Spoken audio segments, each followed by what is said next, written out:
Meu nome é Osvaldo. Tenho 71 anos. E se tem uma coisa que eu sei, é o peso de ficar calado. A vida inteira eu aprendi a engolir seco, a baixar a cabeça e a seguir em frente. Cresci numa casa sem pai, com mãe doente, trabalhando desde os 12 anos vendendo pão de porta em porta. Quando minha filha nasceu, eu fiz uma promessa em silêncio, ali mesmo na sala de parto, com a mãozinha dela segurando meu dedo. Ela nunca ia passar pelo que eu passei. Nunca ia sentir abandono, nem solidão, nem desprezo. Eu criei aquela menina com todo o cuidado do mundo. A mãe dela foi embora quando ela tinha 7 anos. Disse que precisava viver. E eu fiquei. Fiz papel de pai e de mãe. Aprendi a trançar cabelo, a fazer lanche com recadinho, a participar de reunião escolar. Quando fiquei desempregado, trabalhei como zelador, como segurança de mercado, como motorista de van escolar, qualquer coisa que garantisse o arroz e feijão dela. Nunca reclamei, nunca cobrei, nunca pedi nada em troca. Ela cresceu, se formou, casou, e eu senti que o ciclo tinha se cumprido. Ela tinha vencido. O diploma dela era o meu. O apartamento onde ela mora está no meu nome. O carro que ela dirige, fui eu quem comprou. O presente de casamento, um cheque que daria entrada em outro imóvel. Fiz tudo isso sorrindo. E sempre que me perguntavam por que eu dava tanto, eu dizia: é minha filha, só tenho ela. Nos últimos anos, notei algumas mudanças. As visitas diminuíram, as mensagens viraram respostas de ok, verbo, depois vejo. Nos aniversários, ela me mandava uma figurinha de WhatsApp e pronto. Às vezes, eu me pegava conversando com uma cadeira na cozinha só para lembrar como era ter alguém escutando. Mas mesmo assim, eu nunca quis acreditar que a minha filha pudesse me tratar diferente. Achei que era a correria, o mundo moderno, que era só uma fase, até aquele dia. Era uma terça-feira. Eu precisava ir ao hospital para fazer exames, de rotina. Nada demais, mas o joelho anda ruim e estava chovendo. Liguei para ela. O marido atendeu primeiro, depois passou para ela. Expliquei que estava com a consulta marcada, que não tinha como ir sozinho. E aí, ela riu. Uma risada curta, fria, como quem ri por obrigação. E disse: pai, desculpa, mas eu não sou Uber de velho. Fiquei em silêncio. E então respondi com a única palavra que me veio à cabeça naquele momento: perfeitamente. Desliguei. E fiquei sentado na cadeira da cozinha por um bom tempo. O rádio tocava baixinho, mas eu não ouvia mais nada. Olhei para a parede, onde tem uma foto nossa do aniversário de 15 anos dela. Eu sorrindo, ela sorrindo, e me perguntei: onde foi que tudo se perdeu? Eu podia ter chorado, podia ter me revoltado, mas não. Respirei fundo, levantei, fui até o armário velho onde guardo documentos importantes. Peguei uma pasta azul com tudo que eu nunca mostrei para ela. Escrituras, contratos, procurações. E ali, pela primeira vez em décadas, eu pensei em mim, em justiça, em silêncio, sem escândalo. Liguei para minha corretora de imóveis. Expliquei que queria rever os contratos de aluguel. Depois liguei para meu advogado. Pedi uma reunião no dia seguinte. E então fui até a sacada. Sentei na poltrona de vime e fiquei ali, olhando a chuva cair, como se cada gota lavasse um pouco da mágoa que eu tinha engolido ao longo dos anos. Naquela noite, meu celular tocou 11 vezes. No dia seguinte, mais 46. Mensagens, áudios, chamadas de vídeo. Eu não atendi, porque o que eles não sabiam, o que ela não sabia, é que tudo ainda estava no meu nome. O carro, a casa, o plano de saúde que ela achava ser da empresa do marido, o fundo de reserva, da faculdade do neto. Tudo ainda estava comigo. E eu já tinha decidido. Chegou a hora de ensinar o valor da presença, do respeito, do amor que não se compra com desculpas depois de humilhação. Eu fui chamado de velho com desprezo. Mas agora Agora eu vou mostrar o que um velho que trabalhou por 50 anos pode fazer em silêncio. Porque não é gritando que se faz justiça, é com papel assinado, é com contrato, é com calma e é com frieza. O que minha filha plantou naquele dia vai florescer nas próximas semanas, mas não vai ser flor, vai ser espinho, e tudo começou com uma frase. Uma frase que ela disse rindo, mas que eu vou carregar com dignidade. Não sou Uber de velho. Perfeitamente, minha filha, perfeitamente. No dia seguinte, acordei mais cedo que o habitual. O café nem esquentou direito.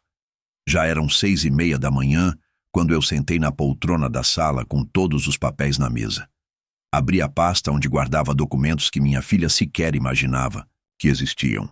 E pela primeira vez em muito tempo, eu não senti culpa nenhuma em pensar em mim. Era como se cada folha ali representasse uma parte da minha vida que eu escondi dela por amor. Agora, eu ia revelar por justiça. Liguei primeiro para o banco. Falei com minha gerente pessoal, aquela que me conhece desde a época em que eu ainda trabalhava na firma de manutenção predial. Ela atendeu com aquele jeito doce de sempre. Perguntou como eu estava. Eu disse: hoje eu quero fazer algumas mudanças. Pedi o cancelamento imediato dos 2 cartões adicionais vinculados à minha conta. Um deles no nome da minha filha, o outro no nome do genro. Ela hesitou por um instante. Tem certeza, Sr. Osvaldo? São os cartões mais usados da conta. Eu respondi com firmeza. Absoluta. Depois pedi o bloqueio da conta conjunta que abri anos atrás para ajudá-los no dia a dia. Fechada. R$0. Silêncio do outro lado da linha. Para finalizar, tranquei o cofre familiar. Sim, o cofre. Aquele que fica no fundo falso do meu guarda-roupa, que guarda os títulos da previdência privada, os papéis do terreno no litoral e o dossiê da casa onde ela vive. Tranquei. Guardei a chave num envelope selado e escrevi meu próprio nome na frente com caneta preta. Subi até o sótão e escondi embaixo da madeira solta do piso. Lá, ninguém mais põe a mão. Enquanto isso, meu celular começava a vibrar. Primeiramente foi o genro, depois o número dela. Mensagem de texto, chamada perdida. E então vieram os áudios. Pai, aconteceu alguma coisa com o cartão? O Pedro ficou sem gasolina indo para o trabalho. Você cancelou o cartão, foi sem querer, né? Sem querer, passei a vida inteira querendo tudo de bom para ela. Mas agora era a vez de querer distância, querer respeito, querer paz. Fui. Até o quarto, abri meu armário, escolhi uma camisa limpa. Passei uma colônia leve. Liguei para a corretora. Disse que queria colocar a casa de praia à venda. Também pedi avaliação de um terreno urbano que comprei há 12 anos, parcelado, escondido, pago com o salário de guarda noturno. Ela me disse: seu Osvaldo está muito valorizado, o senhor vai se surpreender. Enquanto isso, recebi uma ligação do colégio do neto. A coordenadora queria confirmar se o plano de saúde dele havia mesmo sido desativado, pois estavam com dificuldades no sistema. Respondi com calma. Sim, foi cancelado ontem. Silêncio do outro lado. O senhor quer reativar? Respirei fundo. Não por enquanto. Fui educado, firme, inquestionável. E desliguei. No fim da tarde, fui ao banco pessoalmente. Levei uma mochila pequena com meus documentos. Pedi um extrato completo. Pedi para transferir parte do meu fundo de reserva para uma aplicação que rendia a longo prazo. Não era só por mim, era por orgulho, pela minha dignidade que eles acharam que podiam tratar como uma esmola. Pedi também para fazer uma pequena doação mensal para uma instituição de idosos em situação de abandono. Quando a gerente me olhou com surpresa, eu apenas disse: tem muito velho bom por aí, que não tem para onde ir. Quando voltei para casa, o portão estava com papel grudado. Era uma tentativa de bilhete da minha filha. Pai, por favor, me chama. Precisamos conversar. Foi só um momento ruim. Um momento ruim. Engraçado. Eu vivi momentos ruins a vida inteira e nunca joguei em cima dela. Nunca a culpei. Nunca a tratei como peso. Naquela noite sentei no mesmo lugar de sempre. Mas agora a poltrona parecia mais confortável. O silêncio da casa não me doía tanto. Pela primeira vez, eu não senti o vazio de esperar mensagem, porque agora, tudo o que ela tivesse para dizer, teria que dizer com verdade, sem máscara, sem desculpa, e com muito mais humildade do que riso. Eles estavam aprendendo que velho também tem poder, que a bondade que se confunde com fraqueza, um dia volta com força, que quem um dia deu tudo, pode tirar sem levantar a voz. No celular, mais 20 chamadas. Não atendi. Peguei uma caneta, abri meu caderno velho e escrevi na primeira linha: hoje foi o primeiro dia do resto da minha vida, e eu comecei tirando o nome errado dos meus bolsos.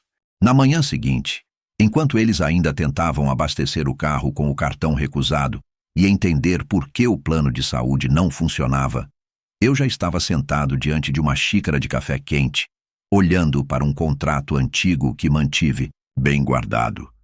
Era do buffet onde a cerimônia de casamento da minha neta estava marcada para acontecer. O nome no rodapé? O meu. O fiador do espaço responsável pela locação e pelos custos principais. Era o mesmo velho que eles tentaram apagar da própria história. Eu lembrava bem da reunião em que fui convencido a apenas assinar, porque seria mais fácil do que passar pelo nome do casal. Minha filha disse que o pai sempre resolve tudo. Eu assinei. Paguei a entrada, confiei, e fui sendo excluído aos poucos, como quem é útil até que deixe de ser conveniente. Peguei o telefone e liguei para o gerente do buffet. Era um rapaz. Educado, sempre me tratou bem. Quando atendeu, falei apenas: gostaria de cancelar o contrato da reserva marcada para o próximo mês. Nome: Osvaldo Silveira. Ele ficou em silêncio por 2 segundos. Depois perguntou sem rodeios: é o casamento da senhorita Rafaela? Respondi: sim. Ele gaguejou um pouco. Disse que a data já estava em cima, que isso ia gerar transtorno, que muitos serviços já tinham sido preparados. Eu ouvi tudo com paciência. Quando ele terminou, falei com a voz firme: me manda o contrato por e-mail, com todas as cláusulas de cancelamento, e pode colocar em observação que o motivo é pessoal. 3 horas depois, estava tudo resolvido. Recebi o PDF no e-mail, com o valor do reembolso parcial.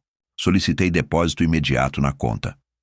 Caiu no mesmo dia, e usei aquele dinheiro para algo muito específico. Comprei uma passagem, só de ida, para um lugar onde eu sempre quis ir, mas nunca fui porque diziam que era muito luxo para o pai. Antes de sair de casa, imprimi a carta do cancelamento. Dobrei bem devagar e deixei na caixa de correio deles, junto um bilhete meu, com minha letra firme. Do mesmo jeito que esqueceram meu aniversário por 10 anos, o buffet também esqueceu o casamento de vocês. Problemas com o contrato. Entende? Naquela noite meu celular explodiu de mensagens. Um número desconhecido me escreveu: por favor, senhor Osvaldo, é o noivo da Rafaela. O senhor pode nos ajudar? Estamos desesperados, ninguém atende. Apaguei a mensagem sem ler até o fim, porque agora o desespero era deles e a paz era minha. Minha filha ligou. Ligou de novo. Mandou áudio chorando. Disse que tudo ia ser arruinado, que era o grande dia da filha dela, que a família inteira ia passar vergonha. Eu me lembrei do momento em que bati na porta com um bolo e fui chamado de invasor. Lembrei da mensagem onde ela dizia que contaram para o noivo que eu não existia. Pois bem, agora quem existia era o contrato. Quem decidia era o dono da assinatura. No dia seguinte, eles tentaram remarcar em outro lugar. O nome da noiva estava queimado. Todo fornecedor já sabia do cancelamento repentino. E sem crédito nos cartões, sem o carro que eu ainda vou buscar, e sem saber que isso era só o começo, eles começavam a perceber que meu silêncio não era fraqueza. Era justiça sendo construída com as mesmas mãos que sustentaram eles a vida toda. Enquanto eles corriam, eu fui até a loja de malas e comprei uma nova, azul marinho com rodinhas. Me dei de presente. E saí para caminhar tranquilo pela praça central, onde ninguém me olhava com pena. só com respeito. Quando voltei, sentei de novo na minha poltrona, escrevi no meu caderno. Eles planejaram um casamento sem mim. Agora, vão aprender que até o altar precisa de alicerce, e eu fui o único que soube construir. Na semana seguinte, o nome deles continuava desaparecendo dos convites, mas o meu reaparecia nas assinaturas, nos contratos, nas contas e na escritura, porque enquanto minha filha me ignorava em vida, eu havia aprendido a deixar meu nome nos lugares que importavam, e nenhum era mais simbólico do que aquela casa. A casa onde eles moravam, onde me proibiram de entrar, onde minha neta disse que eu estava na casa errada. Aquela casa tinha um detalhe que todos pareciam ter esquecido. O terreno era meu. A construção foi paga com o suor dos meus plantões, dos meus bicos, das horas extras que fiz mesmo doente, mesmo cansado. E a escritura? Continuava no meu nome. Nunca transferiram, nem se preocuparam.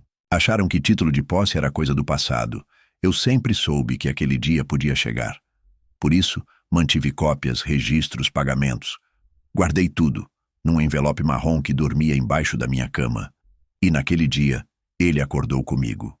Fui até o cartório. Expliquei a situação com calma. Eles lembravam de mim. Conheciam meu histórico. Em menos de 72 horas, o oficial de justiça estava com o documento em mãos. Pedido de despejo por uso indevido de imóvel, combinado com danos morais. E o motivo? Ingratidão familiar que ultrapassou todos os limites. Quando o oficial chegou na casa, eu não fui junto. Esperei do outro lado da rua, parado, de chapéu, com meu caderno debaixo do braço. Vi tudo. Minha filha saiu esbravejando. "Isso é um absurdo", gritava. "Ele não pode fazer isso." O oficial tranquilo mostrou a escritura. "A casa está no nome dele. Vocês têm 15 dias. Meu genro tentou argumentar. Disse que a família precisava de tempo, que a neta estava abalada. Eu atravessei a rua, caminhei devagar. Quando cheguei perto, olhei nos olhos dos dois e falei com voz firme. "Não se preocupem. Vocês têm tempo. O mesmo tempo que me deram quando eu fui embora com meu bolo nas mãos." Minha neta me olhou. Pela primeira vez, sem aquele ar de superioridade. Era medo. Era desconforto. Era o começo da vergonha que eles fingiam não sentir. E eu não senti culpa. Nenhuma. Porque durante anos, eu fui o pai útil, o avô silencioso. O nome que só servia para assinar boletos, empréstimos, planos de saúde. Agora era o dono da casa. E estava apenas pedindo o que já era meu. Eles saíram aos poucos. Primeiras as malas. Depois os móveis alugados. Por fim, o silêncio. Um silêncio diferente daquele da noite do meu aniversário. Esse era carregado. Doía neles e me curava. Devagar. Com a casa vazia, mandei reformar tudo. Nova. Pintura, novo piso, nova vida. Cada parede repintada era uma memória ruim que eu cobria. E quando ficou pronta, anunciei para aluguel. Em 48 horas, uma jovem enfermeira alugou. Disse que queria um lugar com energia de recomeço. Sorri. Assinei o contrato. E entreguei a chave com a mesma mão que um dia segurou uma fatia de bolo recusada. No dia da mudança, recebi uma mensagem da minha filha. "Você destruiu tudo. Está feliz agora?" Apaguei sem responder, porque não destruí. Eu apenas retirei o que era meu e deixei espaço para que eles construam, se forem capazes, alguma coisa com as próprias mãos. Agora, toda vez que passo em frente à casa, vejo flores na janela, uma bicicleta encostada no portão. E nenhuma sombra do passado. Eles, por outro lado, vivem de aluguel em um bairro distante, onde ninguém sabe quem foram. E talvez isso seja o mais justo, que aprendam longe do conforto que me negaram o valor de cada gesto, de cada palavra. Principalmente daquelas que jamais deveriam ter sido ditas a um pai. Algumas coisas a gente dá porque quer ver um sorriso. Outras, porque acredita estar fazendo o certo. E foi por esses dois motivos que, anos atrás, comprei o carro da minha filha. Um sedã novinho, seguro pago, IPVA quitado, tudo em dia. Ela disse que precisava para levar minha neta na escola, ir trabalhar, resolver as coisas da casa. Eu quis ajudar, como pai, como avô, mas eu nunca esqueci o que ouvi quando pedi uma carona para o hospital. Eu não sou Uber de velho. Foi assim, gelado, seco, no tom de quem esquece que um dia foi carregada nos braços por esse mesmo velho, no tom de quem esquece quantas vezes esse velho ficou sem comprar o que queria para pagar o que ela precisava. A partir daquele dia, eu parei de esquecer. Passei a anotar, a lembrar, e comecei a fazer algo que por muitos anos não fiz: me proteger. Foi nessa onda que depois do despejo sentei com meus documentos. Revisei um por um, e lá estava ele. O licenciamento do carro, meu nome, meu endereço, meus dados como proprietário. Ela só usava, mas nunca passou por ela o cuidado de registrar, porque no fundo nunca achou que fosse necessário. Afinal, era só o pai dela. Peguei o telefone. Liguei para o meu advogado. Tem algo que me permita tomar o veículo de volta sem criar confusão? Ele riu. Ele nunca foi dela, seu Antônio. Legalmente ainda é seu. Se quiser buscar agora, pode. E assim eu fiz. Fui até o estacionamento da empresa onde ela trabalhava, porque, apesar de tudo, eu ainda sabia sua rotina. Ela havia sido demitida da antiga, depois que o dono, amigo meu, descobriu certas verdades sobre a forma como ela tratava o próprio pai. Mas arranjou outra. Ainda usava o carro todos os dias. Ainda acreditava que o mundo girava ao redor dela. Esperei ela entrar. Me aproximei com calma. Nenhum sinal de alarde. Só um senhor com uma pasta de documentos e uma chave reserva no bolso. O segurança olhou desconfiado, mas me deixou passar. Dei partida. O carro funcionou como novo. Me lembrou do dia em que entreguei a chave pela primeira vez. Só que dessa vez era o retorno. Não um presente, mas um resgate. Quando ela saiu do trabalho, encontrei 20 ligações no celular. 3 mensagens. Você pegou meu carro? Escreveu. Não respondi. Esperei ela ligar de novo. Pai, o que é isso? Como você pôde fazer isso comigo? Respirei fundo. Filha, esse carro sempre foi meu. Eu só tomei de volta o que era meu, igual você fez com minha presença. Ela começou a chorar. Disse que precisava do carro, que era um absurdo, que eu estava indo longe demais. Mas era tarde, porque longe demais ela já tinha ido quando me olhou na porta da casa onde fui expulso e disse que eu não podia entrar. No dia seguinte, levei o carro para a oficina. Troquei os pneus. Recalibrei tudo. Coloquei até uma almofada no banco do motorista. Era o meu carro, e agora ia me servir. Levei ao mercado. Fui visitar amigos. Estacionei em frente à casa da minha irmã e contei tudo tomando café com bolo. O mesmo que comprei no meu último aniversário esquecido. Durante anos andei de ônibus, peguei carona, esperei na chuva. Agora, quem esperava era ela. Esperava a compreensão que nunca ofereceu. Esperava a ajuda que nunca valorizou. Esperava que o pai que ela ignorou fosse esquecer de tudo.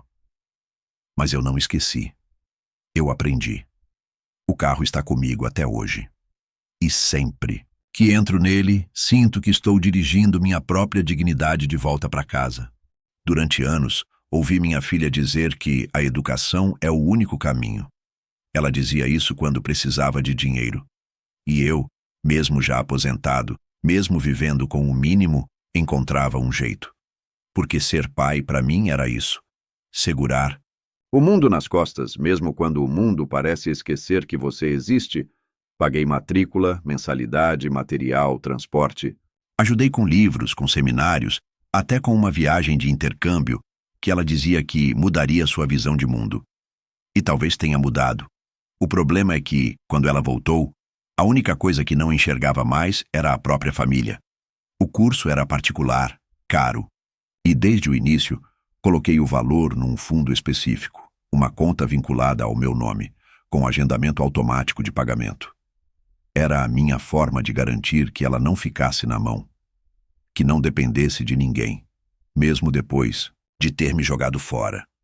Só que tudo tem limite. E o meu, ela passou faz tempo. Na semana em que levei o carro de volta, sentei diante do computador e entrei no sistema do banco. Lá estavam as transferências programadas, como um lembrete silencioso do pai que ela preferia esquecer. Apaguei uma por uma. Transferi o saldo para uma nova conta. E pela primeira vez em muitos anos, deixei o valor lá. Para mim. Não mandei aviso. Não falei nada.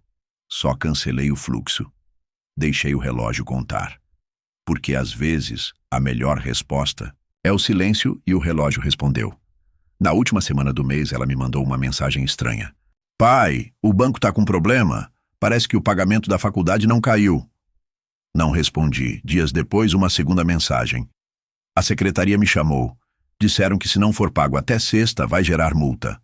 Eu li e fechei o celular. Sexta chegou. E com ela, a vergonha. Ela foi chamada na frente dos colegas. Tentou justificar. Disse que alguém da família deve ter esquecido. Mas ninguém ali esqueceu de me ignorar no último Natal. Ninguém esqueceu o silêncio depois do meu infarto. Ninguém esqueceu do bolo recusado, do convite nunca enviado, da frase que ainda ecoava na minha cabeça. Não somos Uber de velho. Na segunda-feira seguinte, ela me ligou. E eu atendi. Mas não falei nada. Só deixei ela dizer tudo. Que era injusto. Que a faculdade era o futuro dela. Que eu estava prejudicando a vida que eu mesmo tinha ajudado a construir. Você não entende? Ela disse. É a minha formação. Então falei. Com calma. Entendo sim. E você entende que eu construí essa vida com tudo o que tinha? E quando precisei de uma simples carona, você me chamou de peso? Ela ficou em silêncio. E eu desliguei. Naquela noite, comi uma janta simples. Um arroz, um ovo frito e um café, preto forte. Mas a comida nunca teve um gosto tão digno. Porque aquela não era uma vingança feita de raiva. Era feita de lembrança. Cada real que tirei dali foi só o reflexo de tudo que me tiraram. O carinho, o respeito, a presença. Não sei se ela pagou a mensalidade depois. Talvez tenha corrido atrás, pedido empréstimo, ou apelado para alguém. O que eu sei é que, pela primeira vez, ela aprendeu que amor não é automático. Que respeito não vem só porque alguém tem obrigação. E que o silêncio que ela usou contra mim, agora, é a voz da minha resposta. E naquela noite dormi em paz, com a conta no azul e a alma também. Não demorou muito para o cerco começar a se fechar. Silencioso, do mesmo jeito que construí tudo que conquistei. Eu sabia que uma hora ou outra, alguma parte daquele teatro todo ia desmoronar. E quando desmoronasse, queria estar sentado de longe, observando com a calma de quem foi ignorado por anos e aprendeu a viver com isso. Foi numa tarde de sexta-feira. A campainha tocou. Olhei pela janela e reconheci a silhueta do rapaz. O noivo da minha neta. Alto, bem apessoado, sempre com aquele jeito meio educado demais, quase falso. Mas agora, a expressão era outra.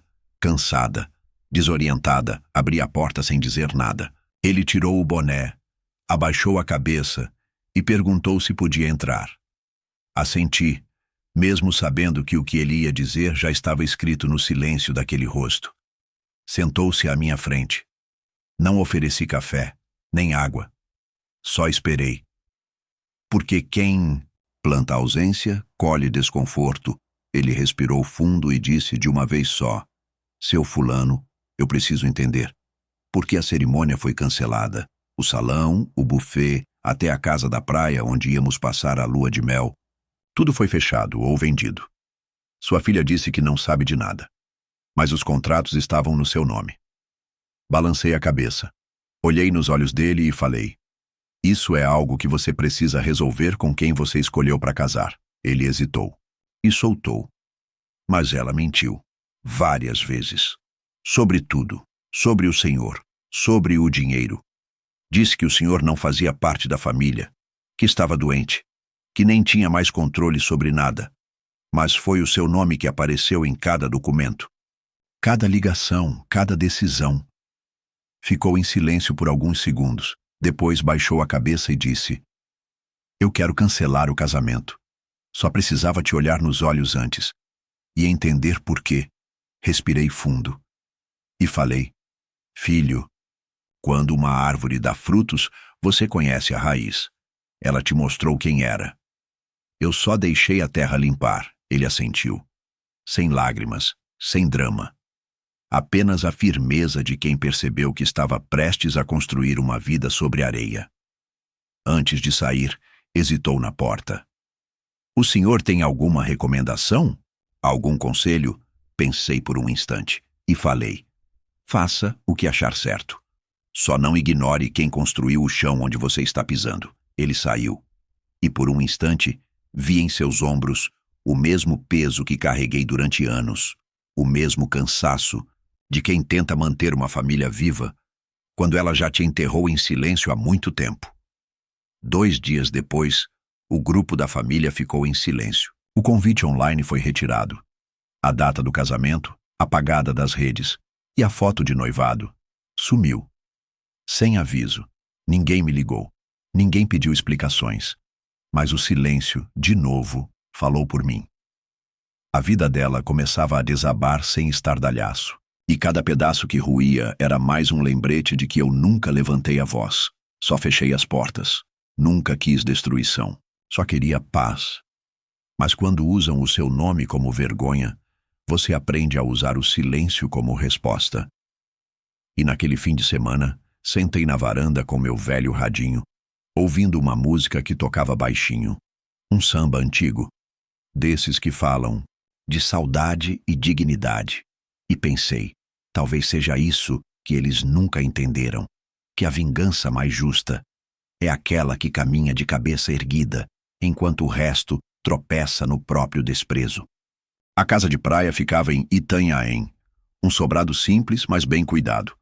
Terraço largo, varanda em L, paredes claras e azulejo antigo, daquele que a gente ainda limpava com escova de dente nos cantos. Foi ali que minha neta deu os primeiros passos.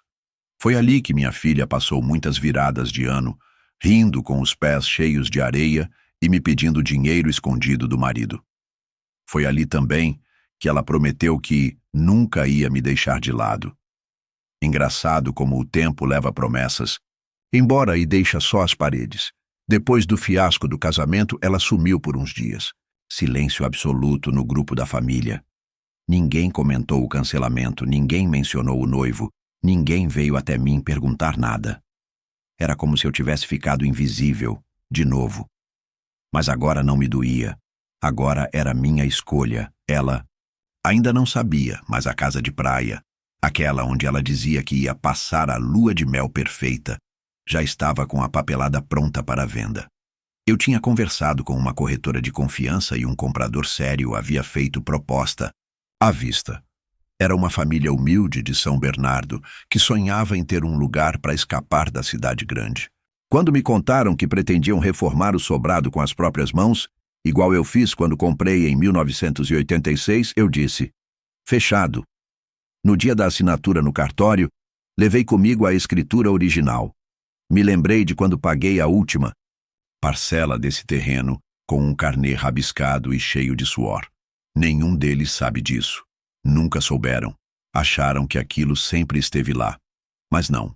Eu construí, pedaço por pedaço. Quando recebi o comprovante da venda, abri o grupo da família. Estava tudo parado. A última mensagem era de 2 semanas atrás, quando uma das sobrinhas mandou uma figurinha de bom dia. Enviei 2 fotos. Uma do novo contrato de venda, com meu nome e assinatura no final. E outra do extrato bancário, com o valor creditado. A legenda foi simples. Apenas escrevi: lugar de descanso não é geografia, é consciência. Demorou 30 segundos para que minha filha saísse do grupo. Em seguida, veio uma ligação.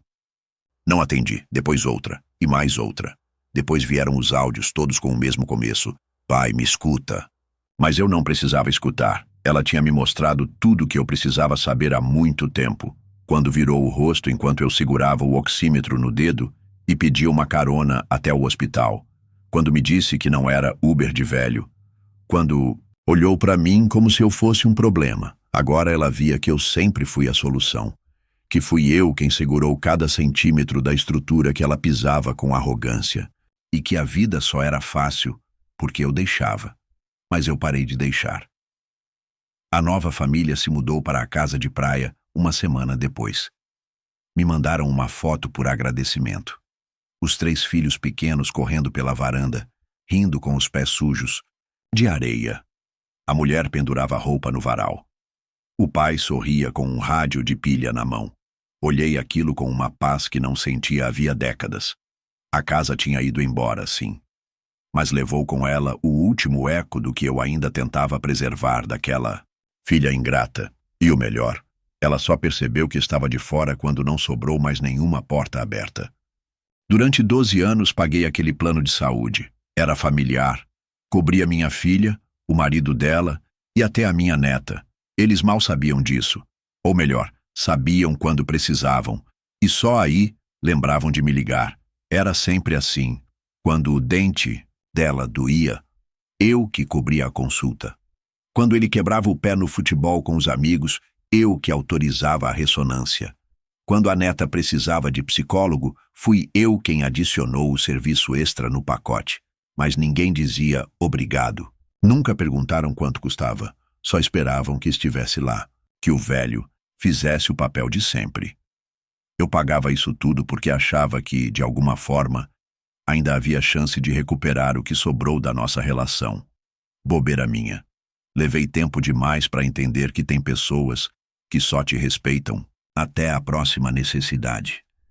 E que o afeto, quando é interesse, sempre tem data de vencimento.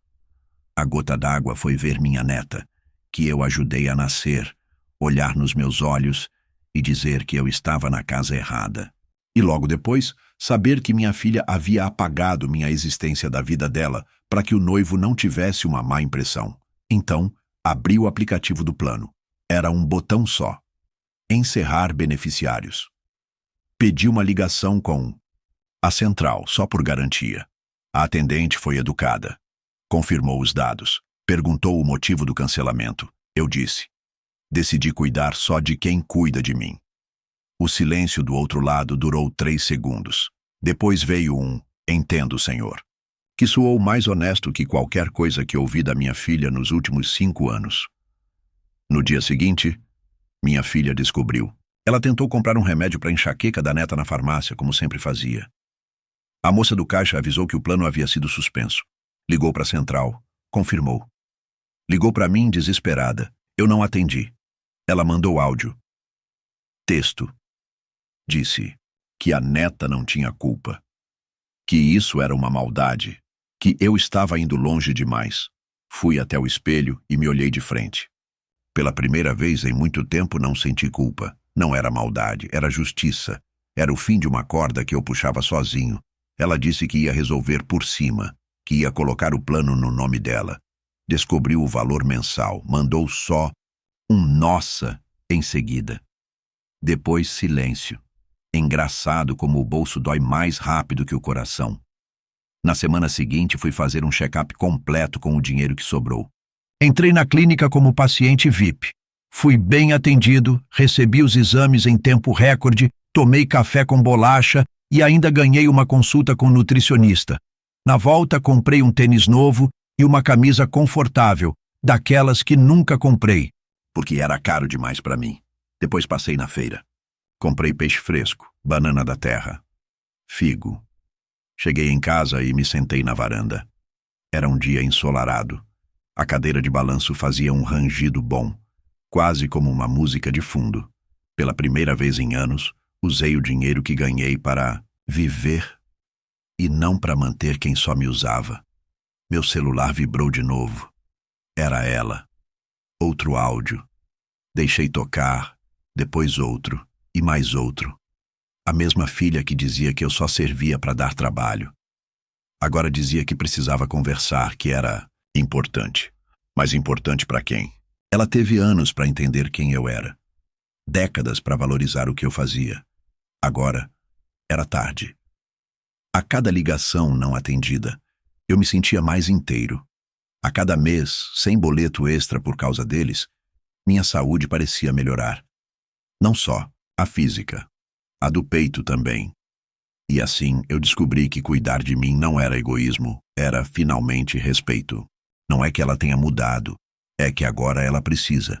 E a diferença entre essas duas coisas é tudo. Depois de cortar o plano de saúde e recuperar meus bens, encerrar os luxos que eu bancava sem sequer ser lembrado no Natal, percebi uma coisa cruel. Minha filha só sabia amar enquanto tinha saldo, e que no fim das contas, eu era um tipo de caixa eletrônico com lembranças. Nos dias seguintes, ela mandou áudios. Muitos. Às vezes, era chorando. Às vezes, era tentando rir como se nada tivesse acontecido. Outras parecia uma menina assustada.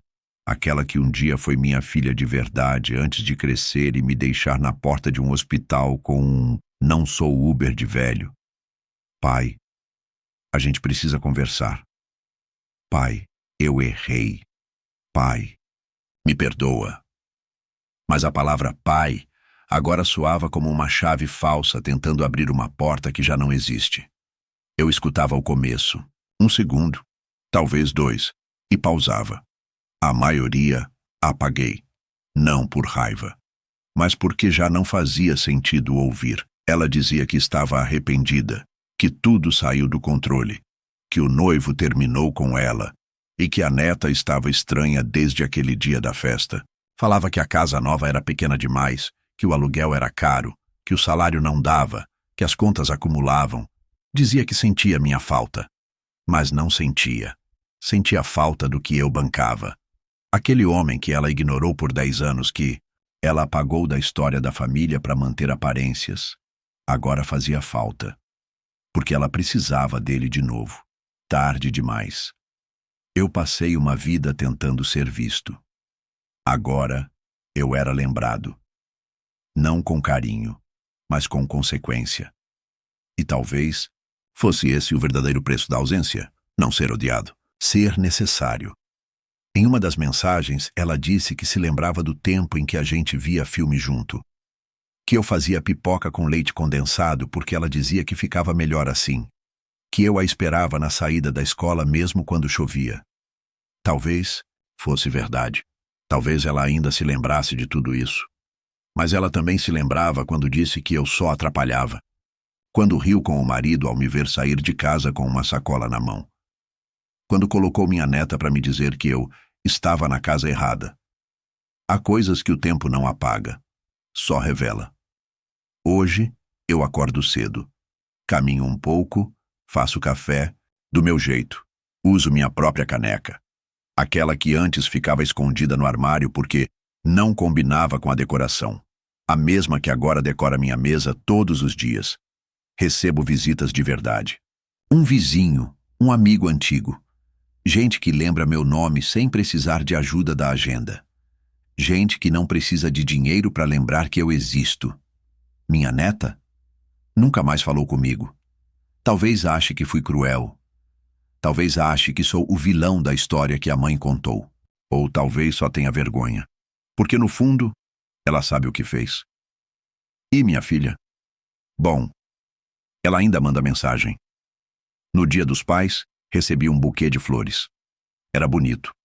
Mas o bilhete dizia: com carinho, da sua filha que nunca deixou de te amar.